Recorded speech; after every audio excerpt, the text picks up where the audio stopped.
বন্ধুরা সবাইকে আসসালামু আলাইকুম। কেমন আছেন সবাই? আশা করছি সবাই খুব ভালোই আছেন। বন্ধুরা, গায়ের জোরে কথা বলে বিএনপি, এমনই কিন্তু মন্তব্য এবার করা হয়েছে ওবায়দুল কাদের সাহেবের তরফ থেকে। মূলত এক কথায় বলতে পারেন বিএনপি কে কিন্তু এবার আছলা বাস দেওয়ারই চেষ্টা করেছেন ওবায়দুল কাদের সাহেব। তো মূলত তিনি কি বলেছেন আর কিসের জন্যই বা বলেছেন, এই বিষয়টি আমি এই রিপোর্টটি মারফতই আপনাদের মাঝে তুলে ধরবো। তো আশা করবো যে আজকে সম্পূর্ণ প্রাইম টাইম রিপোর্ট জুড়ে আপনার সকলেই আমাদের সঙ্গে থাকারই চেষ্টা করবে। অবশ্যই এখানে ওবায়দুল কাদেরের তরফ থেকে বলা হয়েছে বিএনপি তথ্যপাতের ভিত্তিতে কথা বলে না, গায়ের জোরে মিথ্যাচার করে।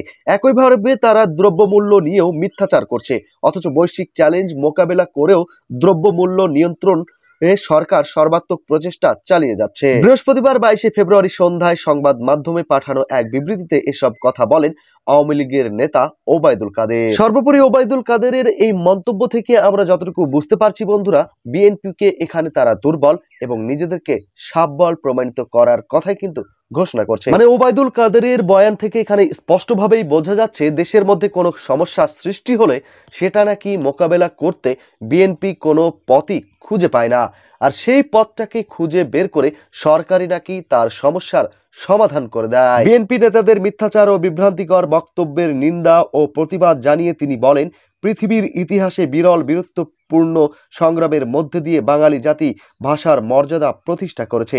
ভাষা আন্দোলনের মধ্যে দিয়ে বাঙালি জাতির মানসপটে যে জাতীয়তা বোধের উন্মেষ ঘটেছিল, বিএনপি ধারাবাহিকভাবে সেই আদর্শ ও চেতনা বিরোধী রাজনীতি করে আসছে, যে কারণে তারা সর্বদাই মহান মুক্তিযুদ্ধের আদর্শ ভিত্তিক গণতান্ত্রিক ও সাংবিধানিক প্রক্রিয়াকে বাধাগ্রস্ত করার অপতৎপরতায় লিপ্ত রয়েছে। মানে এই রিপোর্টটি থেকে যতটুকু আমরা স্পষ্ট হতে পারছি বন্ধুরা, ওবায়দুল কাদের কিন্তু বিএনপিকে কোনো দিক থেকে ছাড় দিচ্ছে না।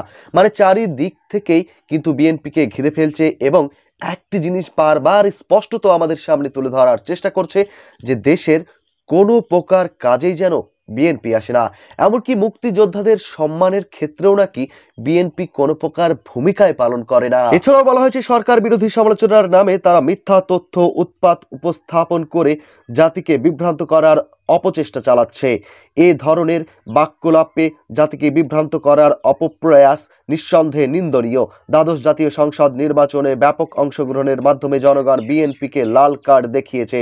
জনগণ দ্বারা প্রত্যাখ্যাত হওয়ার পরও বিএনপি তাদের অপতৎপরতা ও ষড়যন্ত্রমূলক কর্মকাণ্ড থেকে সরে আসেনি, যোগ করেন তিনি। বন্ধুরা, বাংলাদেশ তথা সমগ্র পৃথিবীতেই কিন্তু আজ আমরা দেখতে পাচ্ছি, বিশেষ করে রাজনীতির ক্ষেত্রে একটি পার্টি অপর পার্টিকে নিন্দনীয়ভাবে কথা বলে যাচ্ছে, যার প্রকাশ্য দৃষ্টান্ত কিন্তু আজ ওবায়দুল কাদেরের কাছ থেকেও আমরা পাচ্ছি।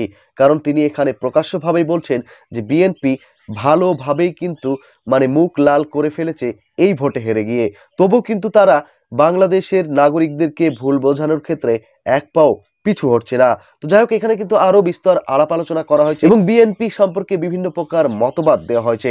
তবে সেই সমস্ত বিষয়গুলি আপনাদের মাঝে তুলে ধরছি না, যেগুলো মূল ইম্পর্টেন্ট বিষয় ছিল সেগুলোই আপনাদের সামনে হাজির করার চেষ্টা করলাম।